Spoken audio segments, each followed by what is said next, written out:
जुग जीवे तेरा जमुए दराजा, जुग जुग जीवे तेरा जमुए दराजा। जिस तेरा भवन बनाया मंदिर विच, आरती जय मां हे मेरी अम्बे रानी, आरती जय मां। पहाड़ा वाली आरती जय मां, हे मां पहाड़ा वाली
बरसाने वाली, दुखियों के दुखड़े निवारती ओ मैया, हम सब उतारे तेरी आरती।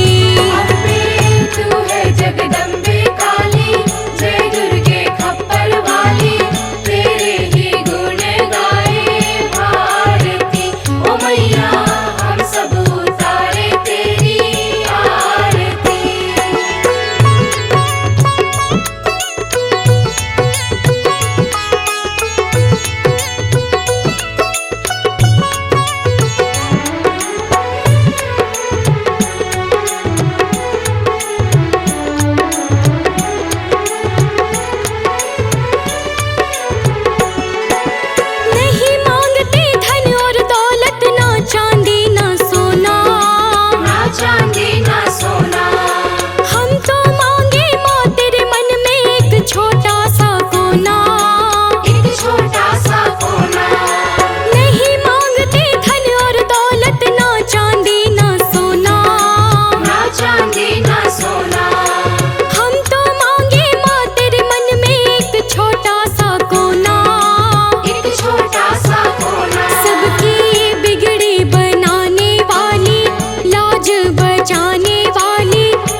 भक्तजनों, आज हम आपको श्री लक्ष्मी माँ की कथा सुनाने जा रहे हैं।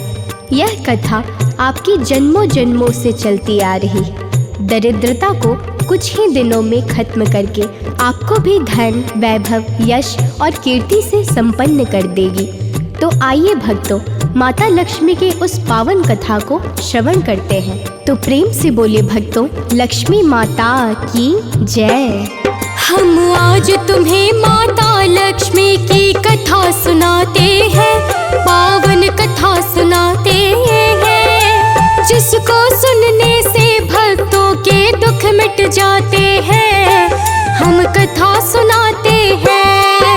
यह कथा है बड़ी महान, सब सुनो लगा कर ध्यान, सब सुनो लगा कर ध्यान, पा जाओ शुभ वरदान। भक्तजनों, पौराणिक कथाओं के अनुसार माता लक्ष्मी की उत्पत्ति समुद्र मंथन के दौरान हुई थी। क्षीर सागर में देवताओं को दानवों के बीच हुए समुद्र मंथन के दौरान माँ का आशीर्वाद हुआ। आइए जानते हैं माता लक्ष्मी की उत्पत्ति की संपूर्ण कथा को कि कैसे धन, वैभव, यश एवं कीर्ति को प्रदान करने वाली माता लक्ष्मी का आविर्भाव हुआ। तो प्रेम से बोलिए भक्तों, लक्ष्मी माता की जय। एक समय की बात है जब सब कुछ ही था अनुकूल, देवराज से कैसे भी हो कभी न होती भूल। दुर्वासा ने उन्हें दिया एक फूलों का उपहार, फेंक दिया है उसे इंद्र ने मन कर अहंकार। मुनि दुर्वासा ने देखा तो क्रोध में अति भर कर कहा कि शिष्टाचार्य तू भूल गया मद में पड़कर। ऋषि दुर्वासा ने तुरंत ही इंद्र को दिया है श्राप, सुनकर देवराज तो करने लगे हैं पश्चाताप। देखो कैसे इंद्र देव के शाप मिटाते हैं, पावन कथा सुनाते हैं, जिसको सुनने से भक्तों के दुख मिट जाते हैं। हम कथा सुनाते हैं। यह कथा है बड़ी महान, सब सुनो लगा कर ध्यान, सब सुनो लगा कर ध्यान, पा जाओ शुभ वरदान। भक्तजनों, जब ऋषि दुर्वासा के श्राप से देवराज इंद्र का वैभव क्षीण होने लगा, तभी तीनों लोक में दानवों का अत्याचार बढ़ने लगा और उनका तीनों लोकों में अधिपत्य हो गया। इसके चलते देवराज इंद्र का सिंहासन भी छिन गया। इसके बाद सभी देवतागण घबरा गए और भगवान श्री विष्णु की शरण में पहुँचे। इस पर भगवान ने उन्हें समुद्र मंथन करने की सलाह दी और कहा कि समुद्र मंथन से निकलने वाले अमृत के पान से देवता अमर हो जाएंगे और वे दानवों को हराने में सफल होंगे। अब आगे श्रवण कीजिए। तो प्रेम से बोलिए भक्तों, लक्ष्मी माता की जय। दुर्वासा के शाप से इंद्र के यश का हुआ विनाश, सभी देवता सोच में पड़ गए, टूटी सबकी आस। सभी देवता जाकर पहुँचे श्री विष्णु के पास, बोले भगवान शीघ्र सुनो अब हम सबकी अरदास। सुन कर के श्री विष्णु जी बोले कर लो एक उपाय, सागर मंथन करो सभी दैत्यों को साथ मिलाए। पी लेना जो अमृत निकले चाहे जैसे भी, दानव के हाथ में आए बस खा ले विष ही। समुद्र मंथन को श्री विष्णु शुरू कराते हैं, पावन कथा सुनाते हैं, जिसको सुनने से भक्तों के दुख मिट जाते हैं। हम कथा सुनाते हैं। यह कथा है बड़ी महान, सब सुनो लगा कर ध्यान, सब सुनो लगा कर ध्यान, पा जाओ शुभ वरदान। भक्तजनों, भगवान श्री हरि विष्णु जी के कथनानुसार अमृत की प्राप्ति के लिए देवताओं ने दानवों के साथ मिलकर समुद्र मंथन करने की योजना बनाई, जिसमें वासुकी नाग को रस्सी और मंदराचल पर्वत को मथानी बनाकर क्षीर सागर में समुद्र मंथन शुरू किया गया। अब आगे श्रवण कीजिए, तो प्रेम से बोलिए भक्तों, लक्ष्मी माता की जय। श्री विष्णु की आज्ञा पाकर देवता खुशी हुए, मथने के लिए मथनी और रस्सी को लेने गए। ना मिलने पर तुरंत गए वासुकी नाग के पास, मंदराचल पर्वत से भी की सबने अरदास। मथनी बनाकर मंदराचल को लाए क्षीर के पास, वासुकी को रस्सी बनाकर करने लगे प्रयास। देव और दानव सब मिलके करने लगे प्रतीक्षा, अगर अमृत मुझको मिलता पूरी होती इच्छा। कैसे श्री हरि दानवों का भ्रम बढ़ाते हैं, पावन कथा सुनाते हैं। महावीर श्री हनुमान की गाथा गाते हैं, हम कथा सुनाते हैं। यह कथा है बड़ी महान, सब सुनो लगा कर ध्यान, सब सुनो लगा कर ध्यान, पा जाओ शुभ वरदान। भक्तजनों, इस प्रकार समुद्र मंथन से 14 अनमोल रत्न सहित अमृत और विष प्राप्त हुआ। इन सबके बाद समुद्र मंथन से माता लक्ष्मी की भी उत्पत्ति हुई, जो भगवान श्री विष्णु की अर्धांगिनी के रूप में जगत माता बनी। अब आगे श्रवण कीजिए, तो प्रेम से बोलिए भक्तों, लक्ष्मी माता की जय। समुद्र मंथन की प्रक्रिया जैसे हुई समाप्त, श्री हरि सोचे कैसे अमृत देवों को प्राप्त। एक तरफ से देव और एक तरफ दानव, आपस में सब लगे झगड़ने जैसे कि मानव। तब श्री हरि मोहिनी रूप को कर लिए साकार, एक हाथ में विष लिए और एक में अमृत धार। देवता को अमृत देकर अमर किए भगवान, माँ लक्ष्मी को देख के श्री विष्णु जी हुए हैरान। लक्ष्मी माँ को देखते ही प्रभु अपना बनाते हैं, पावन कथा सुनाते हैं। महावीर श्री हनुमान की गाथा गाते हैं, हम कथा सुनाते हैं। यह कथा है बड़ी महान, सब सुनो लगा कर ध्यान, सब सुनो लगा कर ध्यान, पा जाओ शुभ वरदान। भक्तजनों, इस प्रकार जगत माता माँ लक्ष्मी की उत्पत्ति हुई और देवताओं ने मंथन से निकले अमृत का पान किया और अमृतत्व प्राप्त कर अमर हो गए। फिर देवासुर महासंग्राम में देवताओं की जीत हुई और अमृतत्व से देवराज इंद्र ऋषि दुर्वासा के श्राप से मुक्त हो गए। अब आगे श्रवण कीजिए, तो प्रेम से बोलिए भक्तों, लक्ष्मी माता की जय। इस प्रकार जब सभी देवता हुए अमर बलवान, तब सभी दानव को देवों ने किया हैरान। इस प्रकार से पुनः इंद्र का राजपाट लौटा, ऋषि दुर्वासा का शाप भी अमृत से छूटा। खुश होकर के सभी देवता विष्णु लोक गए, माँ लक्ष्मी और श्री हरि के जाकर पाँव छुए। माँ लक्ष्मी और श्री विष्णु ने आशीर्वाद दिया, युगों युगों तक देवताओं को विजय भव किया। इसी प्रकार से सभी देवता शरण में आते हैं, पावन कथा सुनाते हैं। महावीर श्री हनुमान की गाथा गाते हैं, हम कथा सुनाते हैं। यह कथा है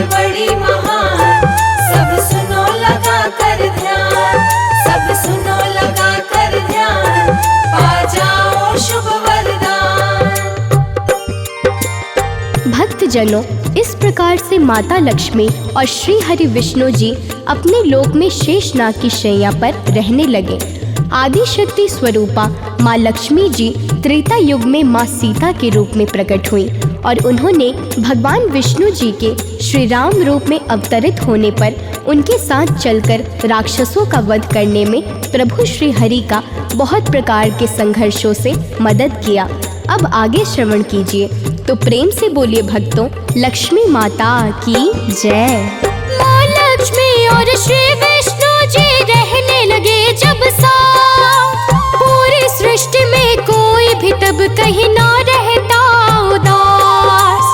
कुछ युगों के बाद में जब युग त्रेता आया, तब विप्रधेनु संत पर कुछ विपदा छाया। तभी माँ लक्ष्मी सिया रूप और श्री हरि बन के राम, माँ सीता के सहयोग से जीते सब संग्राम। अहिरावण के वध को माँ लक्ष्मी ने ही किया, फिर उस युग के संतों को भय मुक्त किया। श्री व्यास जी द्वापर में जन्म बताते हैं, पावन कथा सुनाते हैं। महावीर श्री हनुमान की गाथा गाते हैं, हम कथा सुनाते हैं। यह कथा है बड़ी महान, सब सुनो लगा कर ध्यान, सब सुनो लगा कर ध्यान, पा जाओ शुभ वरदान। भक्तजनों, इस प्रकार से जब त्रेता युग में खुशियां ही खुशियां रहने लगी, तब भगवान विष्णु और माँ लक्ष्मी अपने शेषनाग समेत पुनः श्री विष्णु लोक आ जाते हैं। कुछ कालांतर के बाद युग बदलता है और द्वापर युग प्रारंभ हो जाता है। तब फिर से विप्रों पर, गायों पर, संतों पर अत्याचार होना प्रारंभ हो जाता है। तब भगवान विष्णु जी और माँ लक्ष्मी जी पुनः पृथ्वी पर प्रकट होते हैं और निशाचरों का संहार करते हैं। अब आगे श्रवण कीजिए, तो प्रेम से बोलिए भक्तों, लक्ष्मी माता की जय। पुनः इस पृथ्वी पर माँ लक्ष्मी हुई प्रकट, पूरे पृथ्वी लोक का ही अब मिटेगा संकट। इस बार माँ लक्ष्मी और स्वयं हरि भगवान, प्रेम और समर्पण का सबको देते हैं ज्ञान। पूरे पृथ्वी पर मानो अब बचा है सिर्फ प्रेम, बाकी सब कुछ क्षणिक बचा है जैसे दूध का फेन। वृंदावन में तभी से लेकर अभी भी है रहती, भक्तों और दुखियों के संकट पल में है हरती। कलयुग में भी माँ लक्ष्मी की कृपा सब पाते हैं, पावन कथा सुनाते हैं। महावीर श्री हनुमान की गाथा गाते हैं, हम कथा सुनाते हैं। यह कथा है बड़ी महान, सब सुनो लगा कर ध्यान, सब सुनो लगा कर ध्यान, पा जाओ शुभ वरदान। भक्तजनों, जो भी इस कथा को ध्यान पूर्वक सुनता और गाता है, उसके सभी मनोरथ निश्चित ही शीघ्र पूर्ण होते हैं। लोक मान्यता के अनुसार माँ लक्ष्मी का पूजन शुक्रवार को सफेद वस्त्र धारण कर सफेद पुष्प और अन्य सामग्री के साथ भाव से करना चाहिए, जिससे जन्म जन्मों से होते आ रहे पापों का सर्वनाश हो जाता है। प्रेम से बोलिए, लक्ष्मी माता की जय। अब आगे श्रवण कीजिए, तो एक बार प्रेम से बोलिए भक्तों, लक्ष्मी माता की जय। जो भी भक्त माँ लक्ष्मी की कथा को है सुनता, वो कभी भी किसी के बंधन में नहीं फंसता। शुक्रवार को माँ लक्ष्मी का दिन है कहलाता, इस दिन ही विद्वानों ने गाई यह गाथा। जो भी हर सप्ताह में इस दिन करते हैं पूजन, अगले दिन विप्रों को बुलाकर करवाते भोजन। इसी प्रकार